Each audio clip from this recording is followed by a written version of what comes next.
more. The young and dynamic political leader of the NDC is coming.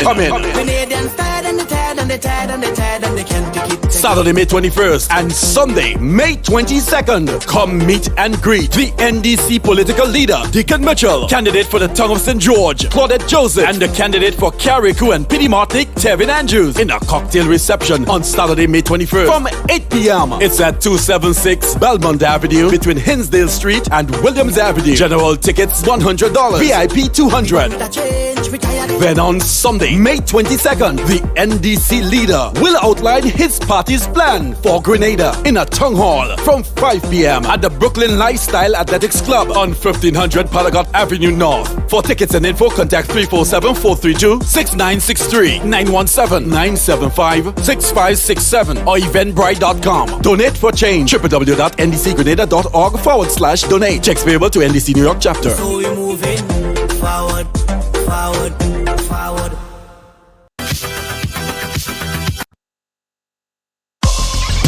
Well, it's on the ride along, so it's happening here.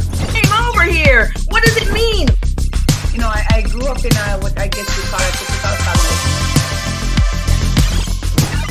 family. We break all the stories, and that's just of the facts. And that's why everyone has a story to tell. Right Along Live, it's the real deal.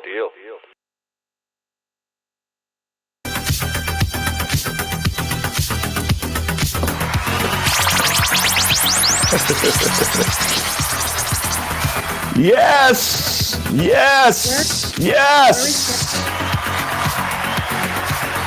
How you guys doing? Welcome to Ride Along Live for today.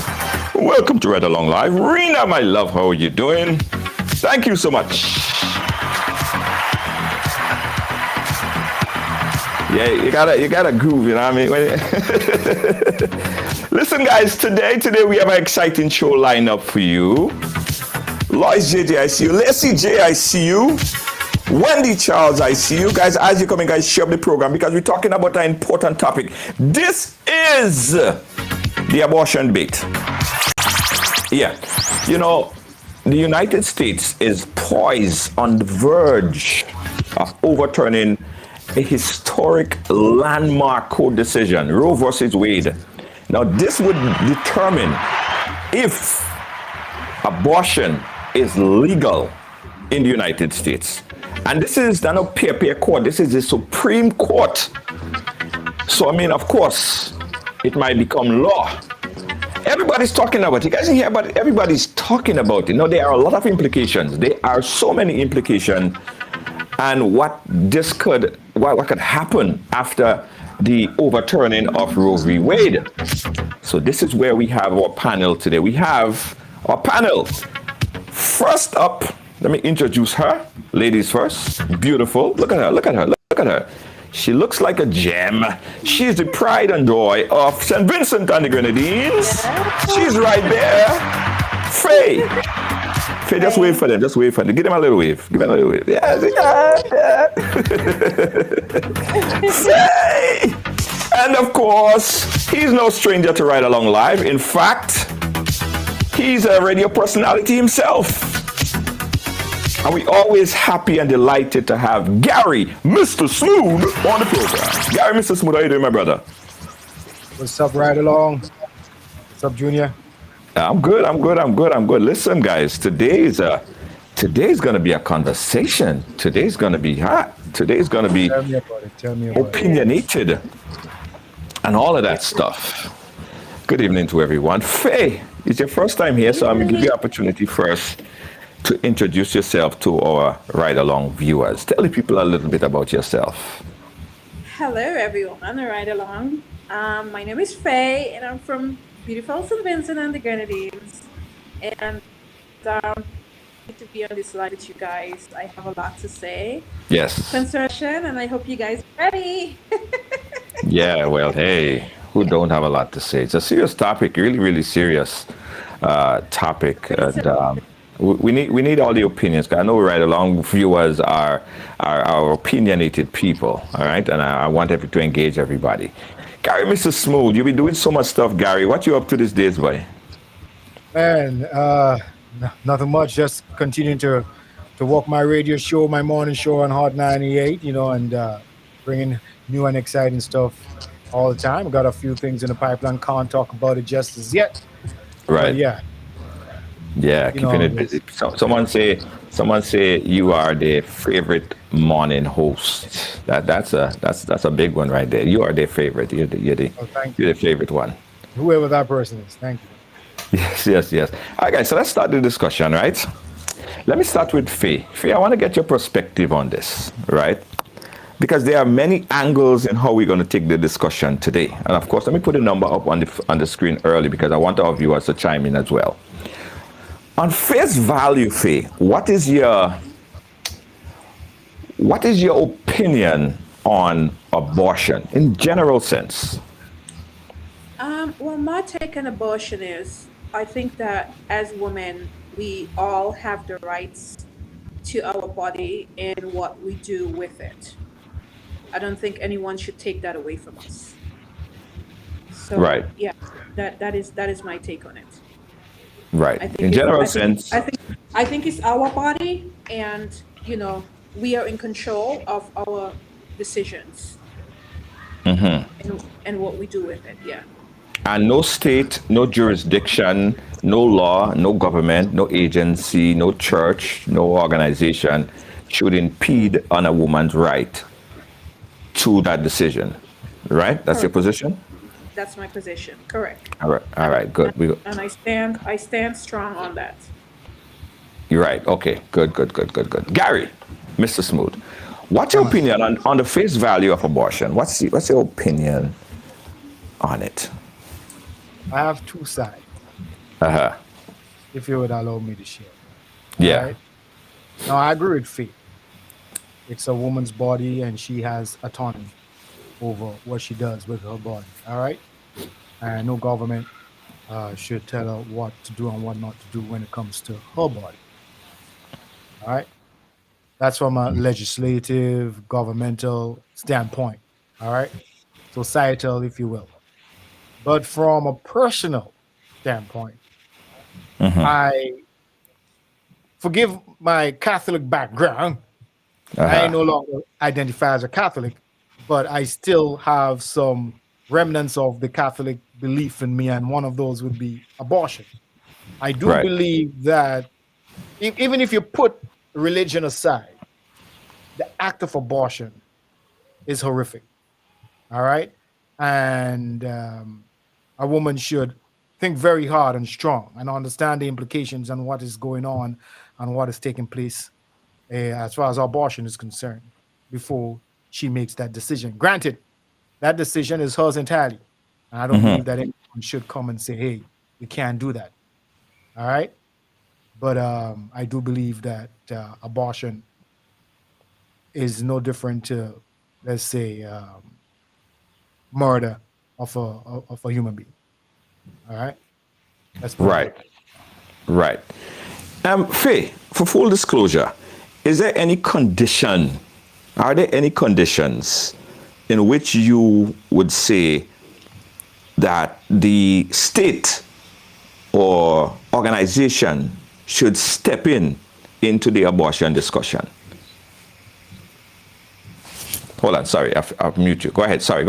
Continue. Yeah, I think after it's developed, as a baby, when there's eyes and ears and stuff like that, then yeah, I consider that to be murder. But before, like in the first stage, and I think the earlier the better. I mean, it all depends on your position in terms of, are you married? I don't believe in having babies out of wedlock. So I think, let's say, for example, what if you were raped and you don't believe in abortion? Do you still bring that baby in the world, knowing that you got pregnant, by being raped?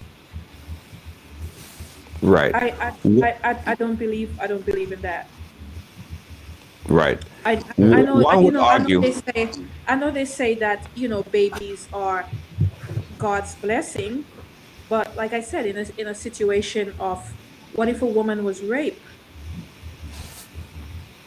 Right. You know, Okay. should you So still they bring that had this discussion, and I think the governor of Mississippi responded to a question of that. In the case of incest and rape, right? Because Mississippi is one of those states that's going very hard on abortion. They say abortion should be illegal straight across the board.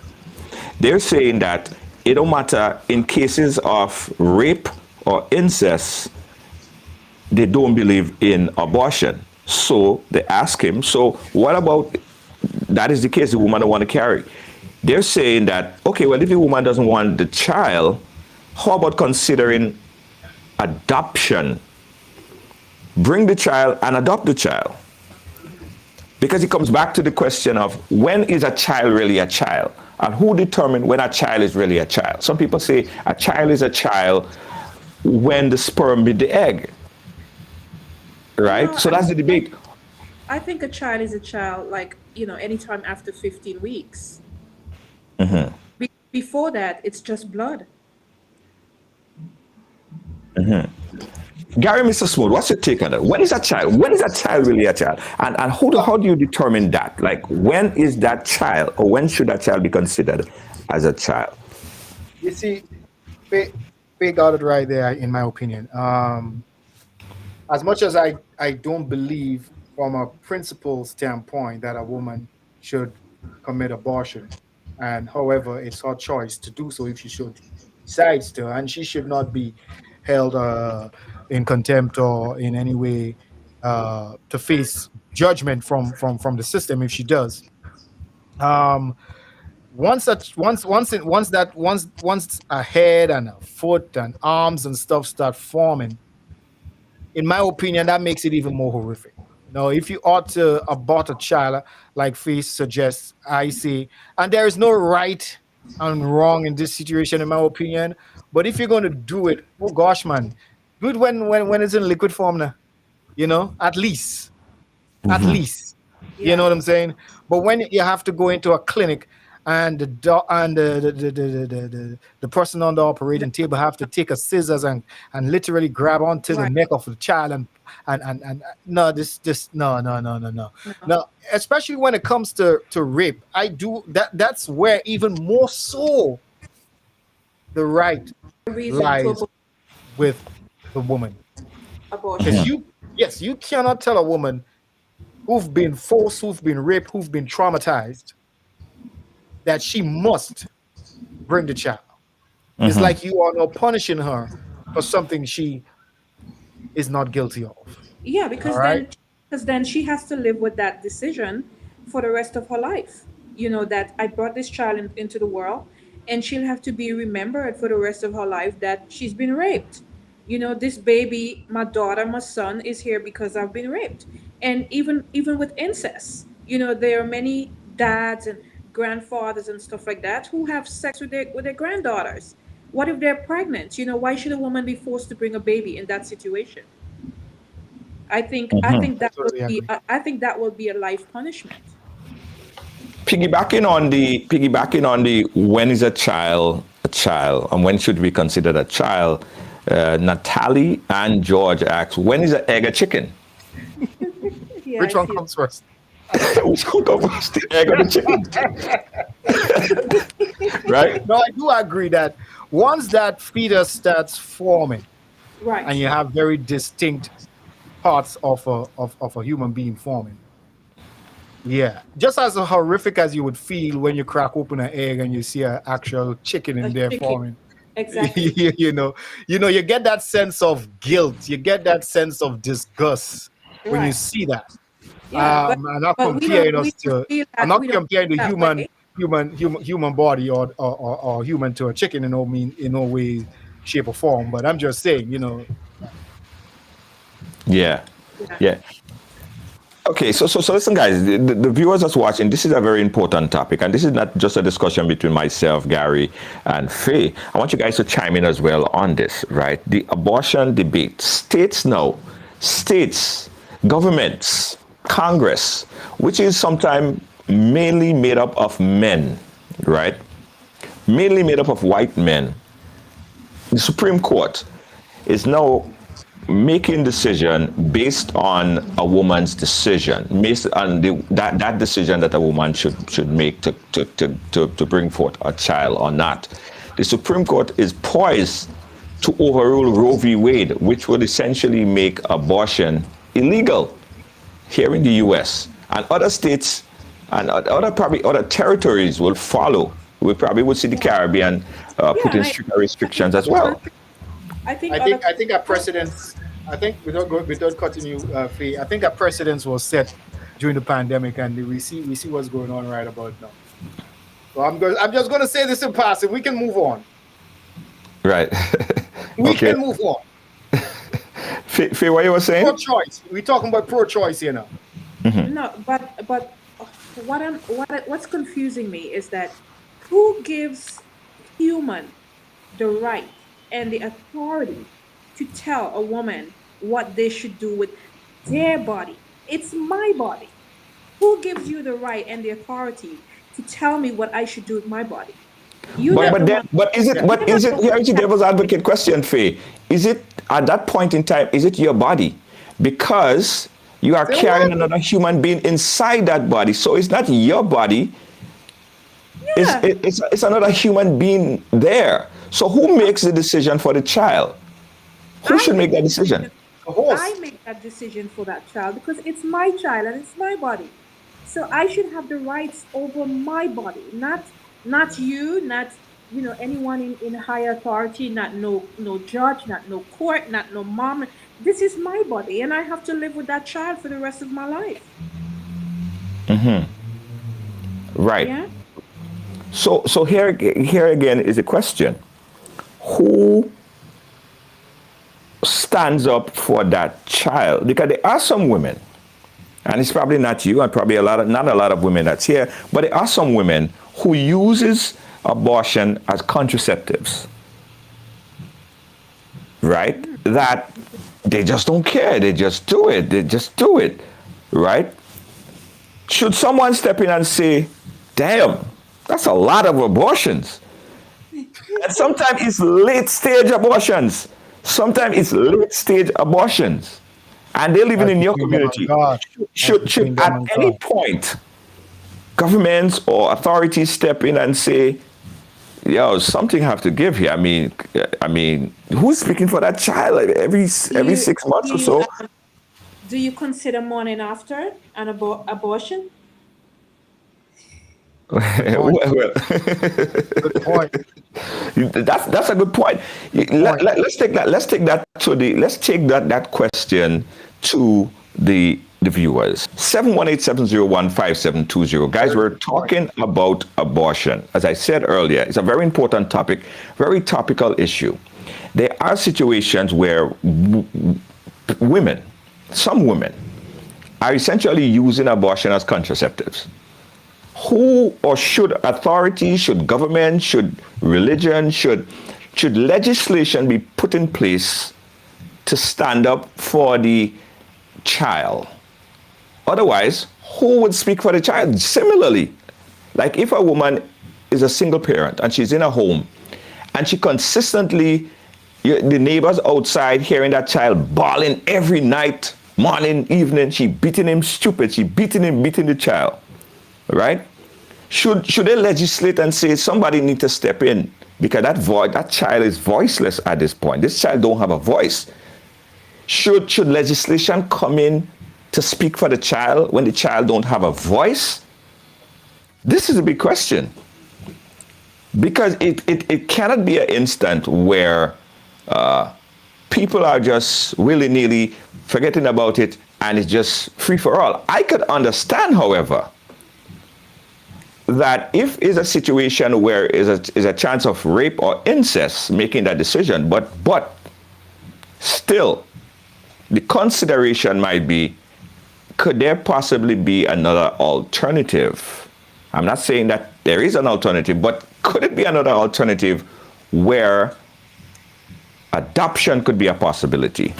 That's the question. 718-701-5720. Go ahead, Faye, you were saying. Or also underage pregnancy. Yeah, young ladies who are irresponsible and are not in a position to take care of a baby. I think that's the only time I think I'll agree on, someone stepping in on the age, teenage pregnancy. Right. So they should legislate. They should legislate. There should be someone making that decision to legislate Abortion. the decision. You're saying, Right. but that legislation should stop if the person is responsible. Is responsible, yeah. But how do you diagnose somebody's response if this person is responsible, that person is not responsible? How do you figure that out in legislation? Well, I don't think babies can take care of babies. Right. On the age, I think teenage pregnancy, yeah, I don't think a child can take care of a child. What about someone who dream of going to college and going to university and they got pregnant along the way? I don't think that their dream should be taken away from them because they're pregnant. Mm-hmm. I honestly, I'm against teenage pregnancy. Right. Rena is saying abortion is wrong. I don't care. I don't care. Your parents get rid of you. We okay. I guess you're saying what would you think if your parents would have aborted you? You would have never been here. I wouldn't know. Yeah. You see, the way I'm looking at this, Junior, the state sees every child or every human being as dollar and cents. Right? And if people are, in their estimation, getting rid of their money, then that's a problem. Mm-hmm. All right? So they would mask all of this as being humane and being like God to decide what is right from what is wrong. But really, the bottom line is that hey, you are messing with our dollars, and we cannot allow that to happen. Mm-hmm. And that's another way I see that. Like I said in the beginning, I believe it's ultimately a woman's choice to decide whether or not to abort a child. If someone comes to me and say, "Hey Gary, this is my situation. I'm pregnant, and I'm trying to decide what to do," I would say to that person, abortion is the ultimately last option. Explore every possible avenue before you can settle on an abortion. Because I don't believe abortion, personally, I don't believe it's the right thing. Just like a lot of things we do that's not right, but we do it anyhow. It's between you and God. At the end of the day, you have to answer to God for it. Okay. I've heard everyone said that it's a woman's choice. It's a woman's choice, and we're not saying that it's not a woman's choice. But what about the man's choice? What about the father in all of this? Where does the father stand in a decision to abort or not to abort? What do you think, Faye? Does the father have a say? I don't think he has a say. So wait, hold up. Wait a minute. Hold on. Hold on. Hold on. Hold up. Let's take that call. Let's take that call. Let's take that call. Stop the press. Caller, you live? Where are you calling us from? I'm calling from New York. New York. Go right ahead. Yes. I don't think this is none of the states or governments or judges, whoever. That's not that's not the business. It's a woman's choice. If she wants to have an abortion or if she doesn't want to have an abortion. Right. She has to live with the consequences of why she's going to have abortion or why she wouldn't have an abortion. Right. And like the lady was mentioning like a child for rape or something, whatever. Okay, she's going to have an abortion. Some doctors, they do some things inside women that you can't no longer have a child. So she's living with the problem of having a child that is raped and thinking about it all the days of her life. But she can also be thinking about she had an abortion and she could never have another child. Right. So whichever way you choose it, it's a woman's choice to decide if she wants to have an abortion and if she doesn't want to have an abortion. This is between she and the Lord. Okay? I don't think it belongs to the government to decide for a woman what she wants to do with her body and what she shouldn't do. Everything else is legal. Right. If they try to make it illegal, what else is made? We got cannabis is illegal. We got this is illegal. That is illegal. Legal. Everything is illegal. So I don't see what the big issue is. But anyway, it all depends upon a woman. It's her choice. Right. Caller. Okay. Don't go. Let me ask you that. So it's a woman's choice. What role does a man have? What decision? How do you value a man's decision in this situation here? Well, again, she's a man and a woman. If it is a rape child, she can decide to keep it or not. But if it's something that is conceived with the consent of both persons, like they went. Well, both of them are doing it. The woman do it by herself. Both of them that do it. Yes, both of them. Both of them do it, so they should decide. They should look at all the options, all the things. Okay, we don't have a house yet, or we don't have a job, or whatever. They should base that decision on the life that they live in. It should be between both of them to decide. But if the question is a vague one, you just don't want to have it because you just don't want to have it. How about considering? Yeah. How about considering adoption? If you don't want to have it, and you might, is it a possibility that you could consider adopting the child, have the child, and then there are so many people out there that can't have kids, that would like to have kids? Yes, that's a good decision too. You can, if it's like a rape child or something, you don't want to keep it, you can have it for the 9 months and then you put it up for an adoption. But if it's something that's conceived with a man and a woman, they're together, whatever, they can decide. And because you have to include the man. And she can bring all this stuff and say, listen, this is my body, this is how I feel, whatever. Between both of them, they can decide. But if it's like a woman on her own, she has to decide for herself if she wants to keep it or if she doesn't want to keep it. All right, thank you. It's her body that's going to carry it for the 9 months. Thank you, caller. I will say that it's always a man and a woman that make the child, not the woman alone. We got another caller on the line. Caller, you're live on the WhatsApp. Go right ahead. Hi, Junior, it's V. Hey, V, how you doing? I'm doing good. So I'm late. So I want you to briefly tell me exactly before I actually give my 2 cents. No problem. So let me know So we're talking about abortion. This is the abortion debate. Battle of the Sex is the abortion debate, right? Yeah. Should laws be put in place to legislate abortion? And if so, what are the terms that a woman should have an abortion, or should abortion be just completely outright illegal from top to bottom? What's your take on abortion?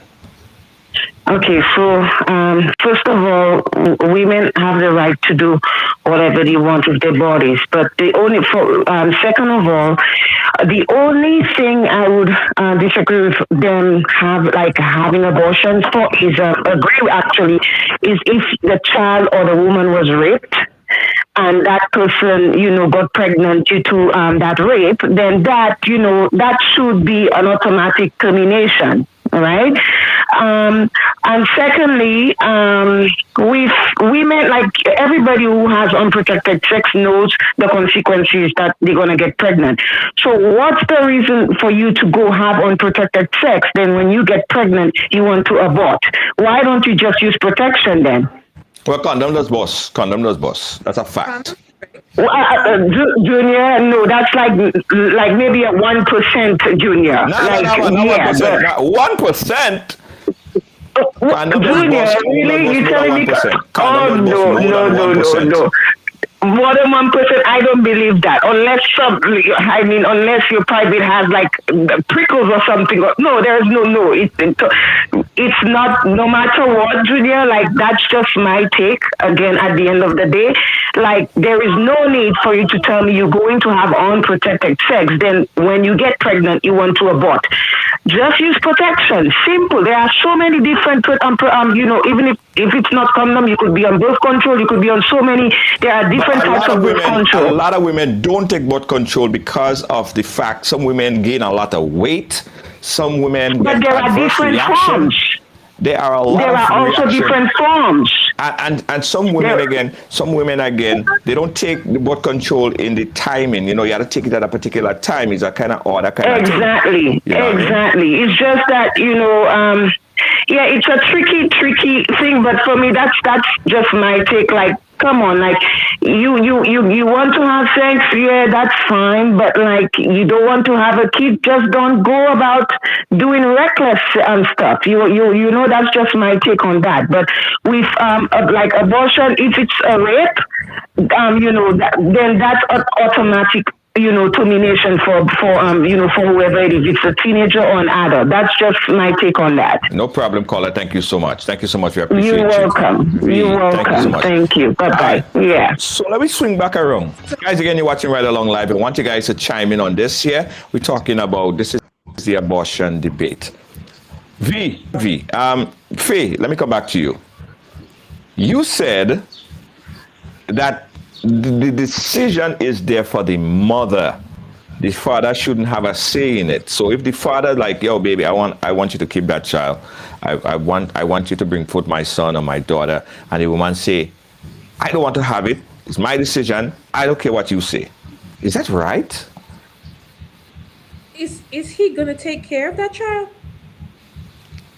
Well, they both, it's 50-50. It's 50-50 of it. I think it's a lot easier. I mean, I hear men say this all the time. I think it's a lot easier for a man to say, yeah, bring the baby.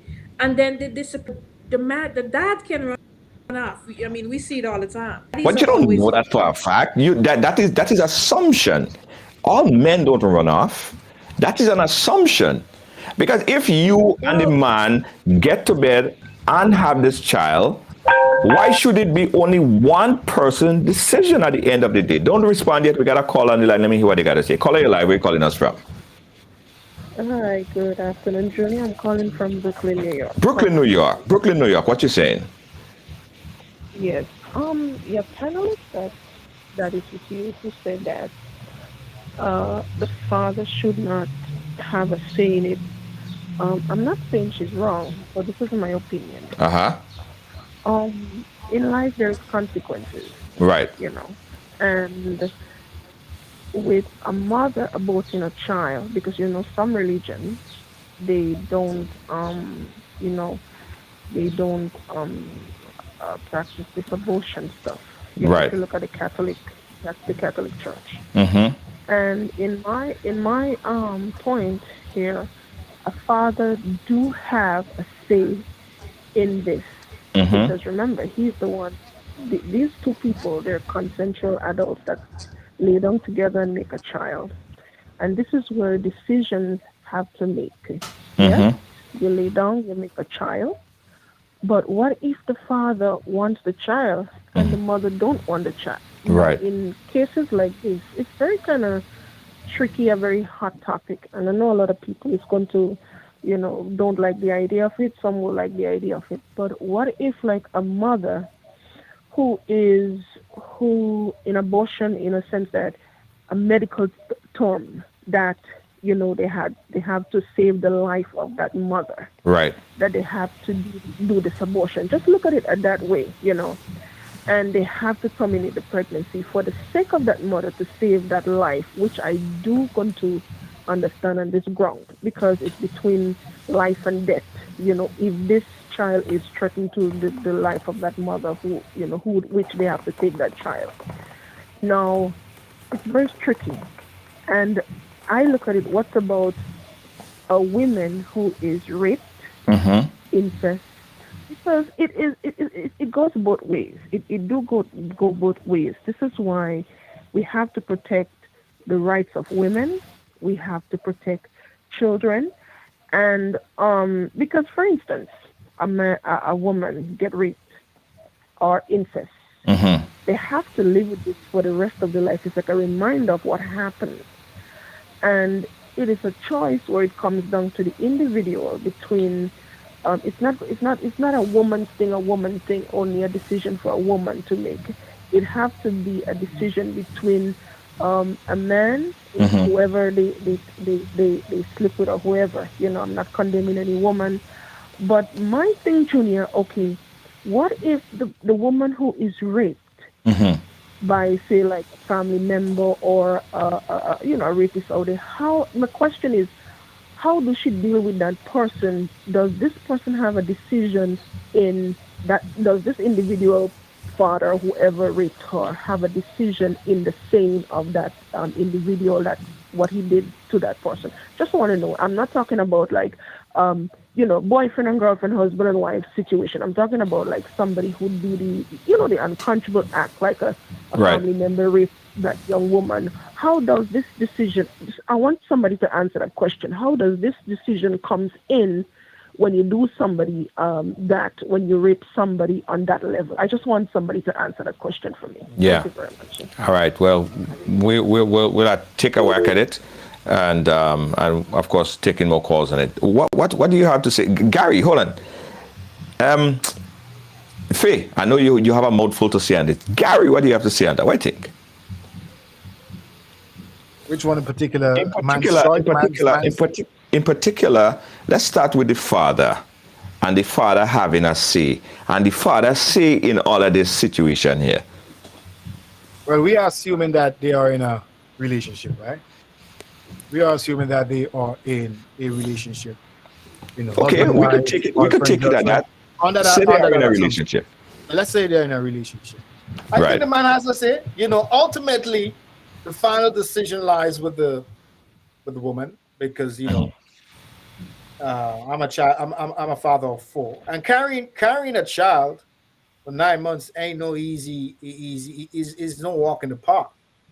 That's a choice for the woman to make. No, I understand that a man can allow the man to express how he feels, why he wants a child, and so forth and so on. You can give him a listening ear, but I think ultimately the decision lies with the woman. I mean, what you're going to do? Tie her down and tell her she must bring the child forth? The decision lies with her, because until you can carry a child for 9 months as a man, then I don't think we have any right to tell a woman, okay, well, yes, I want a child, so then you have to bring a child. You know what I'm saying? Right. That's my take on that. Right. Faye, jump in here, Faye. I think my mic. Okay. So what if, Gary, if it's a teenage pregnancy? What if it's a young boy and a young girl have sex, and a baby is in play? Do you think that young little boy has the say in that young girl's life to carry that child? No. I mean, I can see it in a relationship. Like like say a married couple and stuff like that. Yes, consenting adults. Right, consent. I'm saying, let's say kids going to school, high school kids going to school, and what do you think he has a say as to right? I don't think he has a say. I think that's where parents of the two parties may have to come together and render a decision in that case. Mavis said no one will take responsibility for rape because that jail time, remember, they will lie in court. So essentially, guys, we are trying to get down to the nitty-gritty of this conversation right here, because a state here in New York, Mississippi, the mayor of that city is saying that abortion should be illegal straight across the board, even in instances with rape and incest, right? And his justification for this is, well, if the woman doesn't want to have the child, there is always the option of abortion. So then the question come up then, should a limit be placed on the timing? For instance, late-term abortion after 15 weeks in any situation, because say someone is raped or say someone is in an incest relationship or what have you, they could make that decision instantly. They don't have to wait 15, 16 weeks, 20 weeks to make that decision. At that time, it is way late, because you know that if you are raped, this is an instant decision. It's like possibly morning after, or morning after, or a week after. I have an idea, Junior. Why don't the state offer some form of incentive for Incentive? women who are raped? Like pay them not to have sex? No, not pay them not to have sex. If a woman is raped and she's pregnant and you so want her to keep the child, then pay her some money, give her some incentive to carry the child for 9 months, knowing that that child is a product of trauma and rape. But Gary, that still does not help the trauma that lady have to live with for the rest of. No, money it doesn't. Money wouldn't make it any better. No, it Money doesn't. don't But make it any better. the money will go a long way. So you're saying, Gary, that the state comes in and say, listen, if they want you to keep the child so bad, and well, okay, we'll offer you some form of incentive to keep the child, because apparently the state wants the child. The state wants you to keep the child. They want to add another number to their population. So fine. Okay. How about that? Okay, all right. Let's try the phone lines and see. Got a caller? Caller, you live? Where you calling us from? Hi, I'm calling from Grenada, but I'm actually from London. I've got 3 points in this discussion. Yes. It's very interesting. First of all, I am a very mature adult. When I was born, I didn't know, but my father did not play any role in my mother's life. My mother was a very young woman from Grenada. My father never was there. He didn't want any. In fact, he never wanted a child. Mm-hmm. I've grown up. I'm an amazing woman. I have 2 master's degrees. I have an honors degree. I'm a writer. I've been a lecturer. I've been a historian in Caribbean politics and culture. Now, had my mother aborted me when I was a child in a womb, the amount of contribution I've made to Grenada society and to the British society where I grew up, a lot of people gain from my being alive, right? So, point 1, I'm of the field of having worked with young children in London as an educator who are pregnant, and you help them with the babies. You help them if they want the babies, you counsel them, you help them, both young boys and girls, and you have places for them to be kept enough and go back to school. And these babies become amazing. Point 3, to be honest, if you're young and you're going to have sex, you're going to get pregnant, right? I'm in Grenada right now, and there's so many teenage pregnancies, unbelievable. There is education about sex, but it's about sex. It's not about relationship. It's not about friendship. It's not about love. There's also a lot of incest where children have, babies for their parents, for their family, for whatever. I don't believe in abortion because you know why? It's life. It's life. You're actually killing someone. I know somebody who's 72 now. Their mother was raped when they had them. This woman has grown up into an incredible nurse. She has 2 beautiful daughters. One is a scientist, one is a lawyer. Both daughters are married. One married to a dentist, one married to an amazing headmaster, and they have 5 children between them. Now, if that person had aborted the child when she was born, look at the contribution the child is making to society. You don't have to keep the child. You can adopt the child. Right. You can give the child care. Caller, that's my point. Hold on, don't go. Let me ask you a question. So you don't believe in abortion. What about if the mother has to abort the child to save her own life? Okay, right. That's a very good point. I had a cousin who had sickle cell, and she was told not to have babies because she could die. She would die. But she took the risk, and she had 3 babies. Of course, she died eventually, but not in childbirth. I knew of a young lady right here in Grenada was told not to have babies. If you do, you die. Right. But she decided to have the baby, and she died. It's a kind of a risky situation. I think the doctors and the family and even the mother have to wear the risk, and you take risk. In life, we take risk. I don't know. I'm not God. I'm not Solomon. Solomon had a decision to make. Right. And I think love comes into it here. You have to make the decision yourself, but you have to live with the consequences of your decision. Okay, let me ask you another quick question, caller, because you don't believe in the abortion thing. What about in cases of incest? Okay, I know. I think I know a lot, but I grew up in England where a lot of things happen. I had a very, very close friend whose uncle raped her in Jamaica when she was young.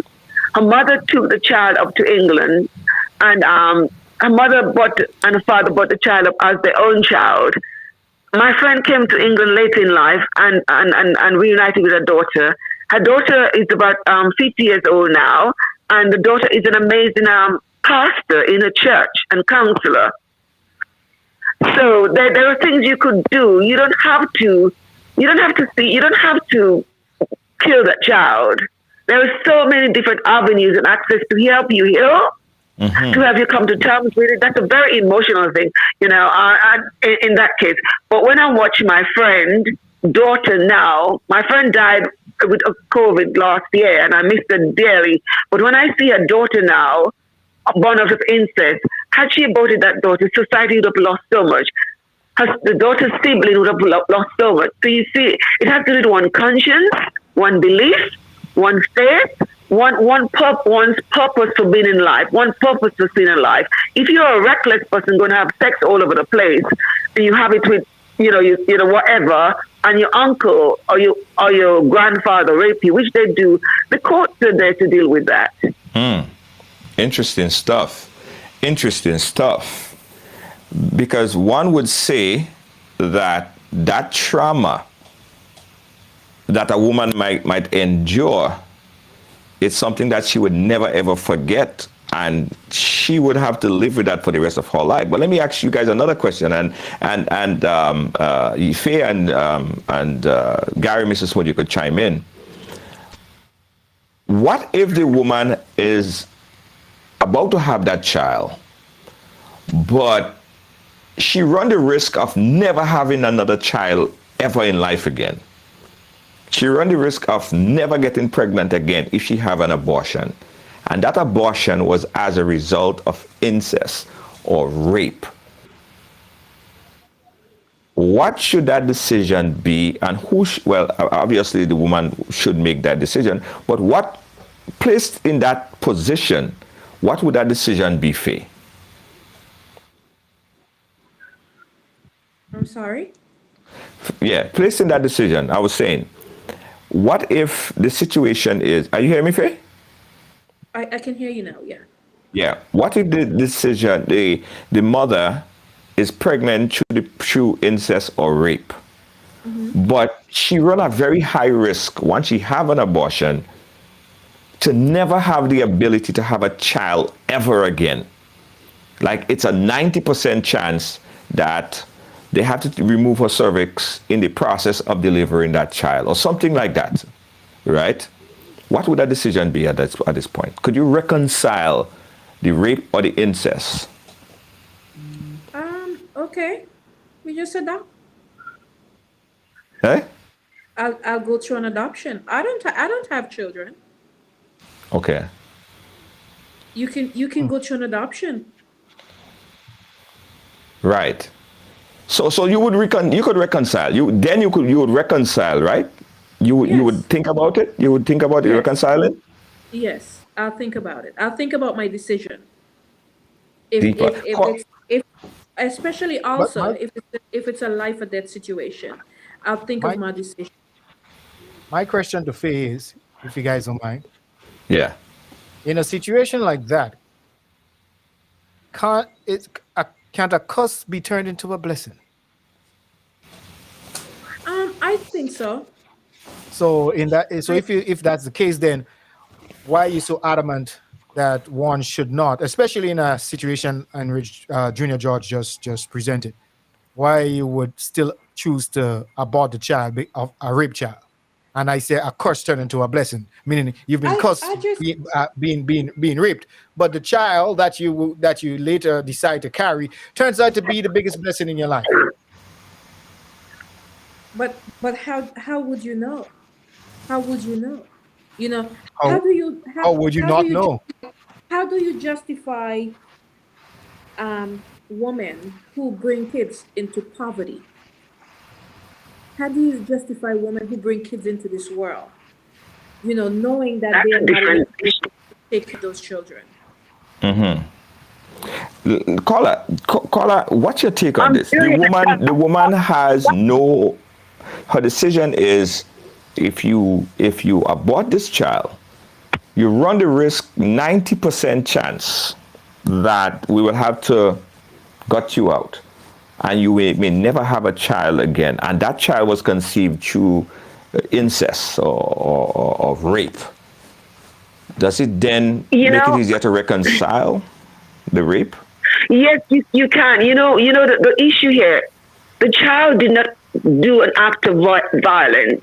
An act of violence was done onto the child by the perpetrator who raped the woman. I think it's awful to rape women, or it's awful for women to rape men. It's awful. But the child did not commit the act. So why should you commit an act on the child of death sentence? The person who committed the act should face the death sentence, not the child. The child not even aware that they were born out of rape, except if you tell them later in life, except if you choose to tell them, counsel them, do it wisely. You would grow, that child would grow. You know, I don't have children, but I've worked with children all my life as an educator, as a parent partnership officer. I've seen some awful birth. I've seen children in school who have multiple problems, and the parent could not have another child, but they love that child under all circumstances. You know, life is life. We didn't create life. We didn't give life. We have no right to take it, whether by murder, rape, or whatever. This child did not commit an act of violence. You committed an act of violence on this child by sending this child to life, to the gas chamber. So you're crucifying the child for an act that was done by somebody else. So you're giving the child a life sentence. You're giving the child a life sentence. The child didn't even know aware of the act. It's the people who did, the person who did the act that should be sentenced. Or rapists should be, in my thing, there should be special prison for rapists, or castrate them. That's how I feel, to be honest. No bail for them, no nothing. If you can find them, just remove that deadly weapon that they carry. The penis in violence is a deadly weapon. Get rid of it. Junior, you mind if I jump in here? Yeah, go ahead, Gary. You know, this is one, and I've heard this argument, this point raised many, many, many years ago. The first time I heard it was from a Catholic priest. And I think this is probably one of the strongest arguments against abortion that I've ever heard. And when you put that in context, it stops you in your track, you know. It makes you really think, because it's so true, right? That why should a child pay for a crime he or she didn't commit? You know, you punish. Everyone is the only person who is punished in all of this, and life is taken away in all of this, is a child that did no wrong. It's a child. It's the child that did no wrong. But I still stand by my belief that, like I said, I in principle and personally, I don't believe in abortion. But I still don't think it's a state decision. It's a government decision to force a woman not to. You can appeal to that person's conscience, that person's moral conscience. You can sit down and try to appeal to that person's conscience and say, hey, this is not the right thing to do. There and after, that person has to answer to God. You know what I mean? That person has to answer to God. I come here. This decision is a political decision. It is not a emotional. It's not a humanist position. It is not a spiritual position. It's a political decision, because you need babies to populate states for employment, pension. Yeah. I didn't hear it. I didn't hear that. Yeah, I made that point earlier, and it's all about the dollar and cents for the government. It's not so much all about morality. Right. Right. No, it's not. Interesting topic right there. Caller, we appreciate your point of view. Appreciate you hanging it with us for a bit here. We really appreciate you. I'm going up now. Thank you for listening. Thank you so much. Thank you so much. Guys, we're having this discussion in a conversation on the rape debate. We have some other things to talk about, but this is so topical because, as I said earlier, the Supreme Court of the United States is poised. The Supreme Court of the United States is poised at the moment to make abortion illegal. And that might be soon, right? We got another call in the line. Caller, you live. Good night. Good night, everyone. Hey. I just wanted to make my contribution. Absolutely. So I think this is a very broad discussion, and it is a very personal one. Yeah. When we use the term abortion, we're similarly just using one of these broad paintbrushes kind of effect. Right. And I think that's kind of dangerous. My background, I work in healthcare. Yes. And I am also in obstetrics and GYN. And so I don't believe one should just use a broad stroke to describe all abortions across the board should be made illegal. Mm-hmm. Now, I get the rape. I get people are very sensitive about topics like that, and some believe that these babies should be terminated. I have been part of birth where the babies were born of rape. Mm-hmm. And the family had accepted. They had come to terms with it. So that's very personal. On the other hand, I have met rape victims who are pregnant and they want to have nothing literally to do with themselves until, quote unquote, this is taken out of them. Mm-hmm. And so that's a very personal thing. So my take on this, I think we also need to look at, there are women I have met who have become gravely ill because of pregnancy. And so when one uses, again, as I said, a huge paintbrush, just say, all abortions are against God and, we should all keep and, if we listen to the whole people's opinions here. I have seen people literally knocking on death's door because of a pregnancy. Mm-hmm. There are conditions that some pregnancies become incompatible with life. And then there are some babies or fetuses that are grossly, there are gross congenital defects. They are incompatible with life. We're not talking about you having one eye or two eyes or missing a toe. We're talking about entire intestines outside or the brain sitting outside. Or I can make it as gross as if I need to. Mm-hmm. But that's where I'm coming from. So I think one has to be careful when we just start using those huge strokes to describe the legislation that is about to be passed and how we feel about it. Right. Now, if I had a teenage daughter who's 18 and she's been sexually active and she becomes pregnant, my thing would be, go ahead. I think that child should be kept, brought to term. That's the life. You understand? I don't think this is what a lot of us are trying to get across. We're not talking about that. Right. And even if we got to talking about that, it is such a personal thing. Yes, we have adoptions and we have, hey, the state can help you, but what about the emotional aspect of that? Right. So it's a very personal thing. We have to be careful with where we stand and not impinge on other people's opinions and their decisions for lifelong cases like these. So that's my take on it. All right. And I'm sticking with how I feel. All right. Thank you for sharing your point of view, and we appreciate you, Deanne Fraser. Thanks again. All right, guys. You're welcome. Good night, guys. All right. So we at that point in time, guys, we wanted to talk about some other topics, but obviously we're going to have to bring back Faye because we're going up to that time there. So let's just go to a little conclusion here. Final thoughts, final words. And Faye, what do you say? What's your final closing remarks on this topic here tonight? I say it's your body and you decide. You have to live with your decision for the rest of life. And I don't think anyone should have the power. I don't think anyone should have such control to decide what you should do with your body. Right. Okay. All right. Gary, Mr. Smooth, final closing words. Your take on it. Yeah, earlier on when I stated that the government, if they want you to keep the child so badly, maybe they should pay you. You know what I mean?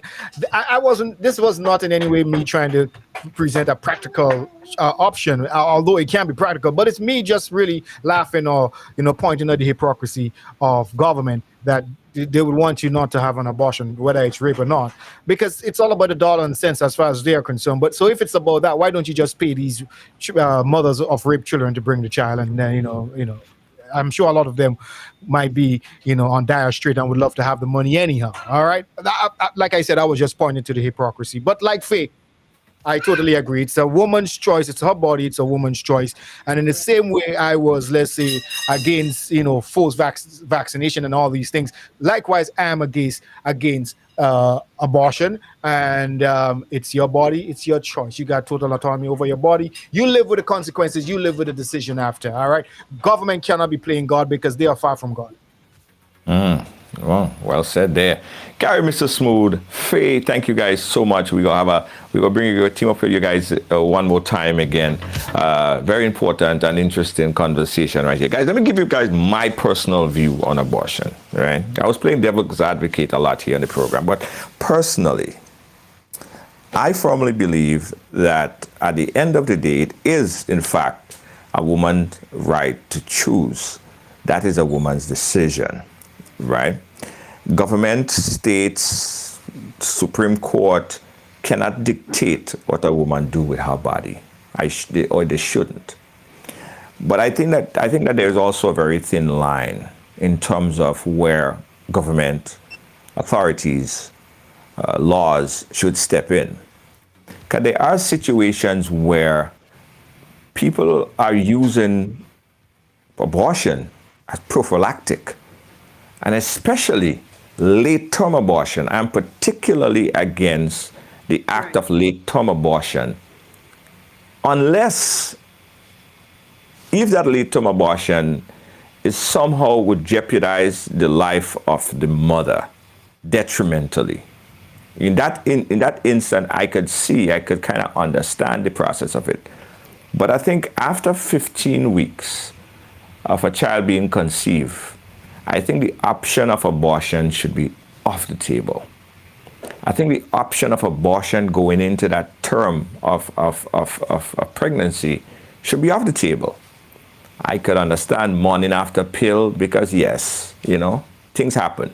People have sex, condom busts, all of these things could happen, right?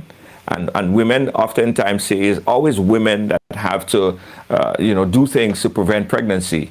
How about men do a lot more? Like they might say, okay, well, how about more men don't go and tie the tubes? I heard women say that, right? Because at the end of the day, it's the woman that have to carry it for 9 months. There are instances where even when, in cases of incest, and someone might say, okay, well, let that mother adopt the child later down. The psychological effect that mother may have during the pregnancy, it might send her, although that child would be born, although that child would be adopted later on by a parent, that could essentially affect the mother psychologically for the rest of her life. She may never be the same person ever again. She might even go insane. You never know. So it's a big discussion. But at the end of the day, holistically, I believe that at the end of the day, it should be a woman decision to make. But at the same time, as I said, late-term abortion should be severely looked at. After 15 weeks, there should be a cap on a time. If a doctor have to go inside of there, and the process is gross to even talk about, dissect the baby, essentially, break off head and break off hand and you're pulling out little pieces. It's a gross process. At that point in time, I think it's a human being that you kill. It's murder. So at that point, I think that it's it is hard to even fathom, even think about the process of doing that. But at the end of the day, guys, I'm not against it. There are situations where it might become very necessary. That's what I'm saying. Anyway, guys, thank you for watching. Thanks to my guests, Faye and Gary, Mr. Smooth. I definitely want to bring back Faye because we had a lot of other things to talk about. We had a lot of other things to talk about. We didn't even get a chance to touch on it. And Faye, you see time. Faye, they say time run fast when you're having fun, right? Correct. We didn't even get to talk about all these other juicy things that we're going to talk about. But hopefully Faye could come back again and we'll get a chance to talk about it, guys. Thanks to our production team in studio, Jacoby George. We have, of course, in the chat room, Deanne Fraser, Kibbs, and Gail Charles. Thank you so much. And executive producer, Lois JJ, always making sure that we have something on Ride Along, some kind of discussion, something to engage your mind on a prime time on a weekday. My name is Junior George. I'll catch you guys again tomorrow. Peace out. Good night.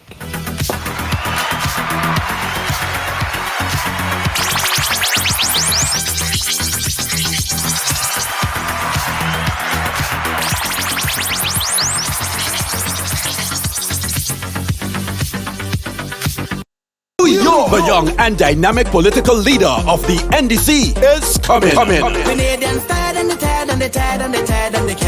Saturday, May 21st and Sunday, May 22nd. Come meet and greet the NDC political leader, Deacon Mitchell, candidate for the Tongue of St. George, Claudette Joseph, and the candidate for Carriacou and Pity Martinique, Tevin Andrews, in a cocktail reception on Saturday, May 21st from 8 p.m. It's at 276 Belmont Avenue between Hinsdale Street and Williams Avenue. General tickets $100, VIP $200. Then on Sunday, May 22nd, the NDC leader will outline his party's plan for Grenada in a town hall from 5 p.m. at the Brooklyn Lifestyle Athletics Club on 1500 Palagot Avenue North. For tickets and info, contact 347-432-6963, 917-975-6567 or eventbrite.com. Donate for change. www.ndcgrenada.org/donate. Checks payable to NDC New York chapter. So we moving forward.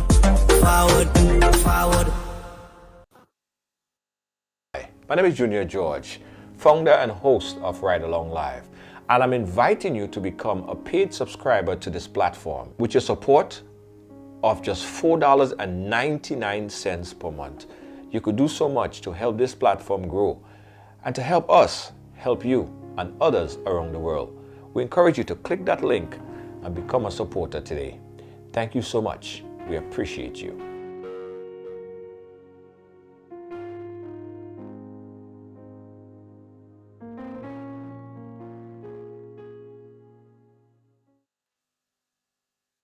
Williams Funeral Service serve you with dignity and compassion as you mourn. Every day, we embark on the journey of life, and one day, the journey will end. It's on that day that you can entrust the celebration of life of your loved ones to David Williams Funeral Service. Call 718-291-3823.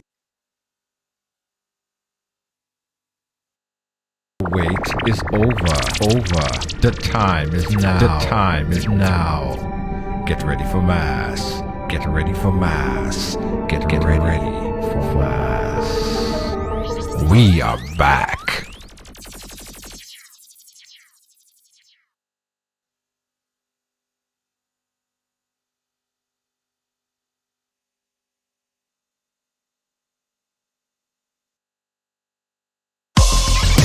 Well, it's on Ride Along, so it's happening here. Came over here. What does it mean?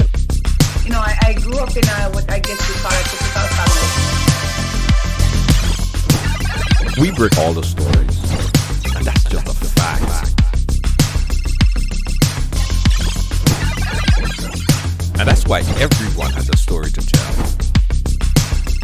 Ride Along Live, I mean, yeah, it's the real deal.